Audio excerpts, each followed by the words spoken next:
Libre Office. Most people fall into one of two camps, Word or Docs. If you use Microsoft, the moment you find you really need Word is always frustrating.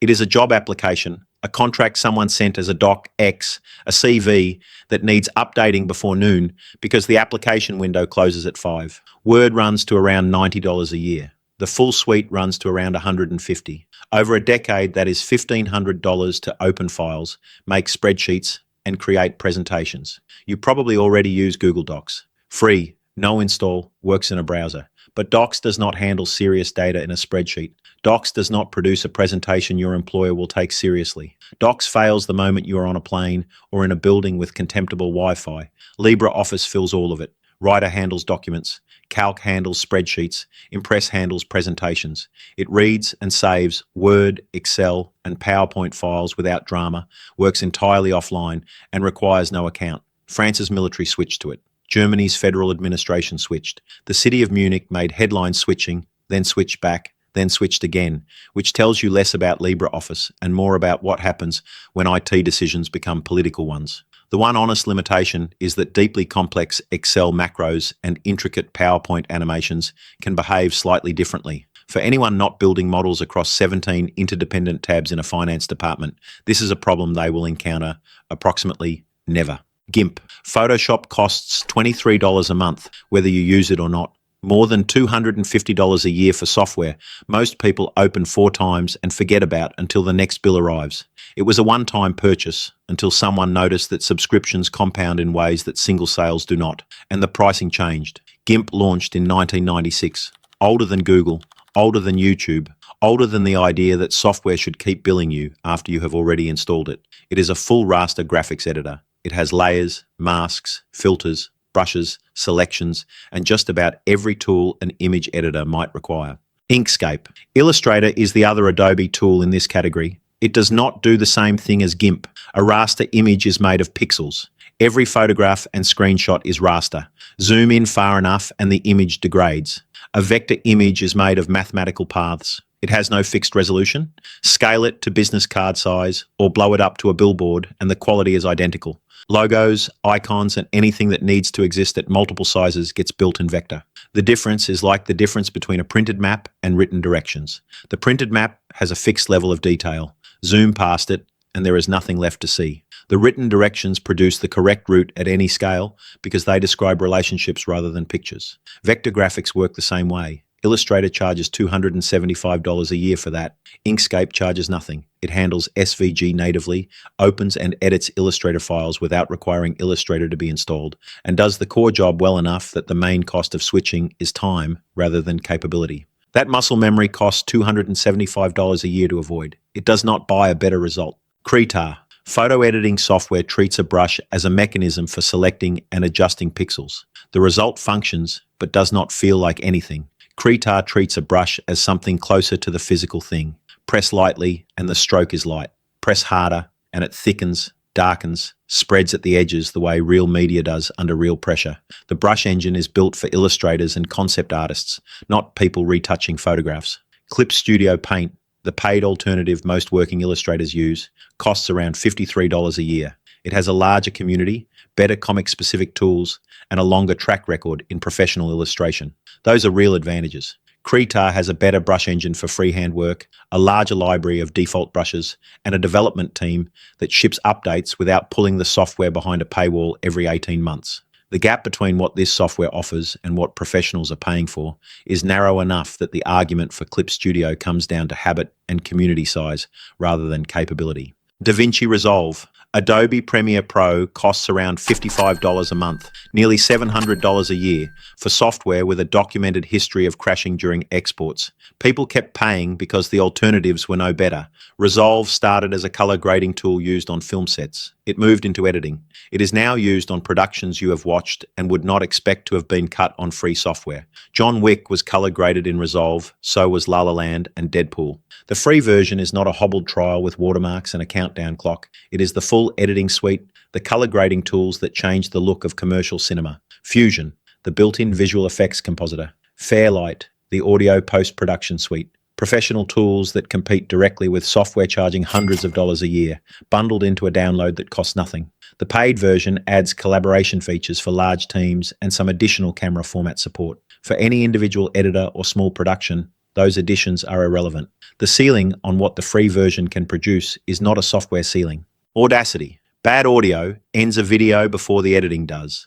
A viewer will tolerate poor footage, shaky camera work, a background that does not match the subject. They will not sit through audio that sounds like it was recorded in a bathroom, or through the low hum of a power supply the person recording cannot hear anymore because they have been sitting next to it for 4 years. Audacity has been handling this problem since 2000. The noise removal tool works the way a photographer's clone stamp works.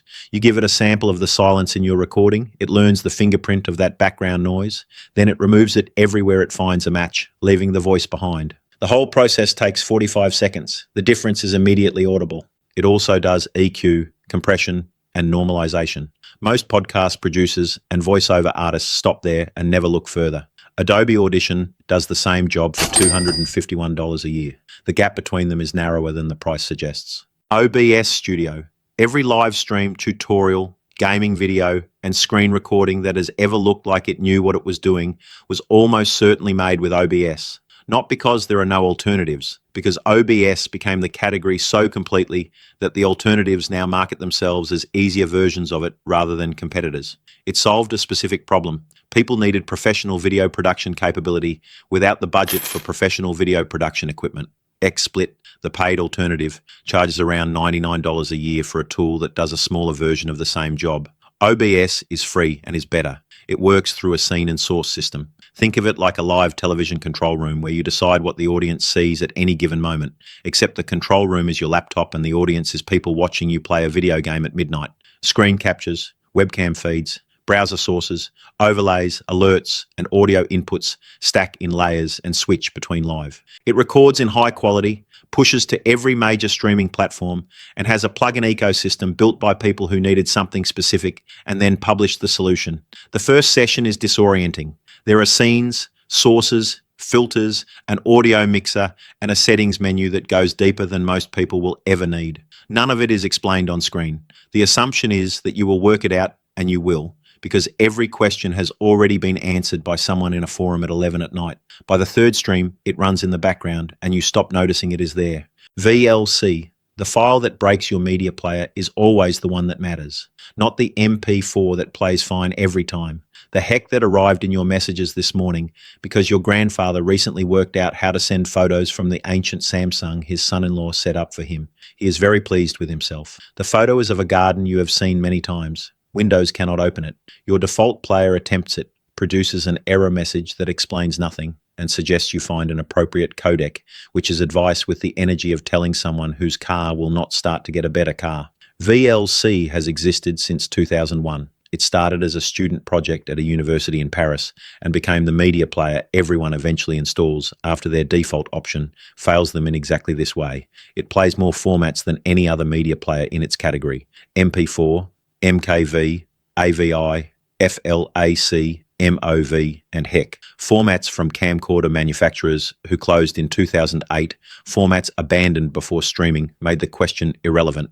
No codec packs, no trip to a download page that looks designed to harvest credentials. The whole program runs under 50 megabytes and performs without difficulty on machines that labor visibly under the weight of a browser with 3 tabs open. Infuse does a version of this for Apple devices and charges for the privilege.